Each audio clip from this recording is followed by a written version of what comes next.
Ration വാതിൽപ്പടി ജീവനക്കാരുടെ സമരം ഒത്തുതീർപ്പായി. ഭക്ഷ്യമന്ത്രിയുമായി നടത്തിയ ചർച്ചയിലാണ് സമരം ഒത്തുതീർപ്പായത്.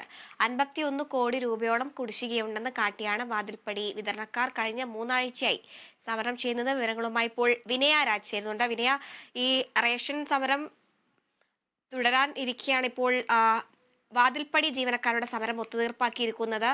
എന്തൊക്കെ കാര്യങ്ങളാണ് ചർച്ചയുടെ ഭാഗമായിട്ട് ഉയർന്നു വന്നത്? അടുത്ത കഴിഞ്ഞ 3 ആഴ്ചയായി തുടരുന്ന സമരമാണ് ഭക്ഷ്യമന്ത്രിയുമായി നടത്തിയ ചർച്ചയിൽ ഒത്തുതീർപ്പായിട്ടുണ്ടായിരുന്നത്. കുടിശ്ശികയുമായുള്ള തുക ഭാഗികമായി കൊടുത്തു തീർക്കാനാണ് സർക്കാരിന്റെ തീരുമാനം ഇപ്പോൾ ഉണ്ടായിരിക്കുന്നത്. എന്നിരുന്നാൽ കൂടി കുടിശ്ശിക തീർത്താലും ഈ വിതരണക്കാരുടെ പ്രതിസന്ധി, അല്ലെങ്കിൽ സമരം തീർന്നാലും പ്രതിസന്ധി തീരില്ല എന്ന് നമുക്ക് പറയാൻ സാധിക്കും. കാരണം തിങ്കളാഴ്ച മുതലാണ് റേഷൻ വ്യാപാരികൾ സമരത്തിലേക്ക് കടക്കുന്നത്. അതുകൊണ്ട് തന്നെ റേഷൻ കടകൾ അടച്ചിടുന്നതിനാൽ പുതിയ സ്റ്റോക്ക് എത്തിക്കാനുമാകില്ല. 51 കോടിയോളം കുടിശ്ശികയുണ്ടെന്ന് കാട്ടിയായിരുന്നു ഈ വാതിൽപ്പടി ജീവനക്കാർ കഴിഞ്ഞ 3 ആഴ്ചയായി സമരം ചെയ്തിട്ടുണ്ടായിരുന്നത്. തുടർന്നാണ് ഇന്ന് ഭക്ഷ്യമന്ത്രിയുമായി ചർച്ച നടത്തിയിട്ടുണ്ടായിരുന്നത്. ഈ ചർച്ചയിലാണ് കുടിശ്ശിക ഭാഗികമായി കൊടുത്തു തീർക്കാമെന്ന് സർക്കാർ ഉറപ്പ് നൽകിയിരിക്കുന്നത്. ഗോഡൌണുകളിൽ നിന്ന് റേഷൻ കടകളിലേക്ക് സ്റ്റോക്ക് എത്തിക്കുന്നവരാണ് ഈ സമരം ചെയ്യുന്നുണ്ടായിരുന്നത്. ഒരു തവണ ഭക്ഷ്യമന്ത്രി GR അനിലുമായി ഇവർ ചർച്ച നടത്തിയെങ്കിലും അത് പരാജയമായ ഒരു സാഹചര്യത്തിലായിരുന്നു ഈ സമരം തുടരാൻ തീരുമാനിച്ചിട്ടുണ്ടായിരുന്നത്.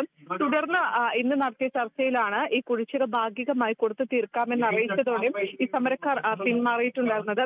സമരമായതിനാൽ തന്നെ ഇത്തവണ പുതിയ സ്റ്റോക്കുകളൊന്നും എത്തിക്കാനും ആയിട്ടുണ്ടായിരുന്നില്ല. പ്രധാനമായും പറയുന്നതനുസരിച്ച് സെപ്റ്റംബർ 60 മുതൽ